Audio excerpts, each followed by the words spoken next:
Tanggal 21 Februari kita sudah jalani hampir 2 bulan di tahun yang baru, tahun 2021 ini. Puji Tuhan, pagi ini kita akan melihat, kita akan membaca lebih dahulu di dalam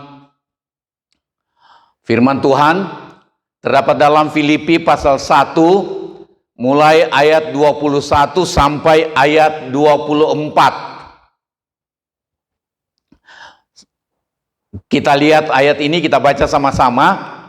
Ayat yang ke-21, Filipi pasal 1, ayat 21 katakan, "Karena bagiku hidup adalah Kristus dan mati adalah keuntungan." Hidup bagi Kristus, hidup melakukan apa yang menjadi kehendak Tuhan. Kalau mati adalah keuntungan. Ini Paulus katakan sebagai firman Tuhan. Dalam ayat yang kedua, 22, "Tetapi jika aku harus hidup di dunia ini, itu berarti bagiku bekerja memberi buah. Jadi mana yang harus kupilih, aku tidak tahu." Ayat 23, "Aku didesak dari dua pihak. Aku ingin pergi dan diam bersama-sama dengan Kristus. Itu memang jauh lebih baik. Tetapi lebih perlu untuk tinggal di dunia ini karena kamu." Kita lihat firman Tuhan ini luar biasa. Kita rindu untuk hidup seperti Paulus katakan ini. Hidup memberi buah bagi Kristus, memberi buah bagi orang lain, dinikmati orang lain, tetapi kalau mati untung. Ini ada banyak kali orang salah berpikir. Orang begitu khawatir untuk mati karena dia masih rindu menikmati harta di dunia ini, kesenangan di dunia ini, dan dia takut berhadapan dengan kematian.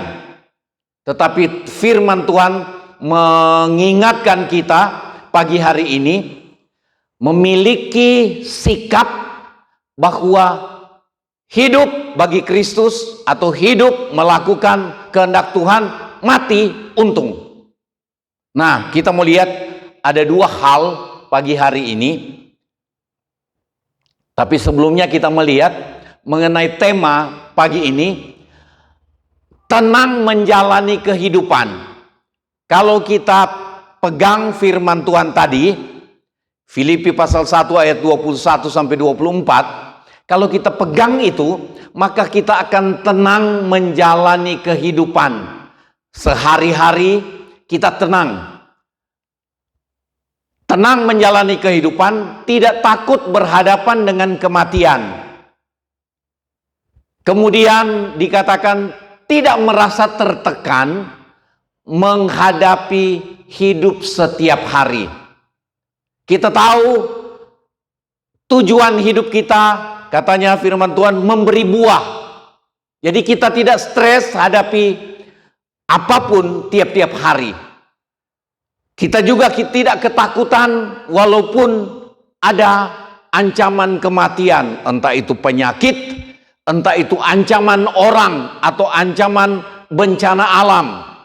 Kita dengar ada perkiraan atau prakiraan untuk terjadi gempa yang besar di selatan Jawa, dan ada tsunami yang begitu besar, begitu tinggi. Itu ancaman. Tetapi kalau kita lihat firman Tuhan, itu membawa kita untuk tidak takut mati, bukan minta mati, tetapi juga tidak merasa tertekan menjalani hidup tiap-tiap hari, karena kita tahu bahwa Tuhan merencanakan kita hidup itu memberi buah. Nah, kita lihat itu sebentar. Tetapi Mazmur 62 ayat 2 katakan, hanya dekat Allah saja aku tenang, daripadanya keselamatanku. Jadi rupanya kita hidup tenang, tidak takut mati, dan kita menjalani hidup tiap-tiap hari tidak tertekan, karena kita hidup dekat dengan Allah. Kita harus pelihara hidup dekat dengan Allah. Dekat dengan Allah artinya kita tahu bahwa berdoa itu kebutuhan kita. Hidup dekat dengan Allah, kita suka baca firman Tuhan karena kita tahu firman Tuhan yang menuntun kita untuk hidup benar. Kalau kita hidup benar, kita tidak takut mati. Bukan cari mati, tetapi orang yang dekat dengan Allah, dia tenang. Orang yang dekat dengan Allah, dia tidak stres menjalani hidup tiap-tiap hari. Orang yang dekat dengan Allah tidak takut menghadapi ancaman kematian, baik ancaman corona maupun ancaman penyakit yang lain, maupun ancaman bencana alam yang tidak mampu diduga kapan datang dan terjadi. Tidak ada yang tahu. Tetapi orang yang dekat dengan Allah, dia jalani hidup tiap-tiap hari dengan tenang. Dan kita mau supaya selama hidup di dunia, kita jalani hidup dengan hati yang tenang.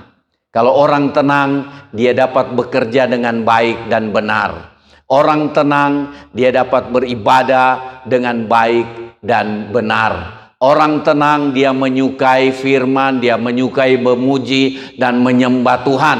Kalau dia tenang, dan dia juga dapat membuat rencana-rencana kerja dengan cara yang baik. Nah, kita lihat yang pertama, kalau bagaimana hidup tenang sesuai dengan Filipi pasal 1 ayat 21 sampai ayat 24 tadi. Yang pertama, untuk hidup tenang menjalani hidup ini, kita tidak takut menghadapi kematian. Tidak takut mati. Banyak orang begitu takut mati, begitu sakit. Kita tidak salah kalau kita sakit dan kita cari obat, cari dokter, pergi ke rumah sakit, atau ada upaya apa untuk kesembuhan. Itu tidak salah. Tuhan Yesus bilang orang sakit memerlukan dokter, memerlukan tabib.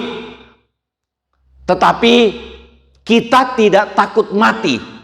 Nah, dalam praktek ada banyak kali ketika seseorang sakit dan dia makin khawatir untuk dia takut mati, maka dia tambah parah penyakitnya. Jadi kalau kita sakit, kita berusaha cari obat, berdoa, mohon kemurahan Tuhan, ada obat, ada dokter kalau perlu.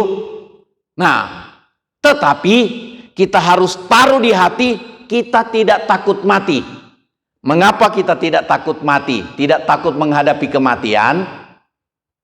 Karena menyadari bahwa kematian dapat menimpa manusia setiap saat dan tidak bisa ditolak. Kita tidak tahu kapan giliran kita, tetapi yang perlu kita siapkan diri menghadapi kematian. Karena Rasul Paulus bilang, mati itu untung karena bisa pergi langsung tinggal bersama-sama dengan Tuhan. Saya ada orang nyanyi, "Oh Yerusalem, kota mulia, hatiku rindu ke sana." Ada nyanyian anak-anak sekolah minggu dulu, "Rumahku ada di dalam sorga, di tempat suci dan mulia. Kalau hatiku sedih dan susah, ku ingat rumahku di surga." Kita ingat untuk kalau mati itu untung karena bisa langsung pergi tinggal bersama-sama dengan Tuhan. Menyadari bahwa kematian dapat menimpa setiap saat. Itu sebabnya bagaimana caranya supaya kita tidak takut menghadapi kematian? Tiap hari kita berjuang untuk melakukan kehendak Tuhan. Matius 7 ayat 21 katakan, bukan setiap orang yang berseru kepadaku, Tuhan, Tuhan, itu yang masuk ke dalam kerajaan sorga, tetapi yang masuk ke dalam kerajaan sorga adalah mereka yang melakukan kehendak Bapa di sorga. Jadi tiap-tiap hari kita berjuang untuk melakukan firman Tuhan. Tiap hari kita berjuang untuk melakukan firman Tuhan. Tuhan beri kita HP, Tuhan beri kita kesempatan, kita pakai itu untuk mendekatkan diri dengan Tuhan. Supaya kita menjadi orang yang tidak takut menghadapi kematian. Kalau sewaktu-waktu kematian menimpa kita, kita sudah punya kepastian untuk pulang tinggal bersama-sama dengan Tuhan di dalam sorga. Itu yang bikin orang tidak takut menghadapi kematian. Nah, Filipi 1 ayat 23, aku didesak dari dua pihak, aku ingin pergi dan diam bersama-sama dengan Kristus, itu memang jauh lebih baik. Jadi kalau mati, pergi diam bersama-sama dengan Kristus. Rasul Paulus bilang, itu memang jauh lebih baik.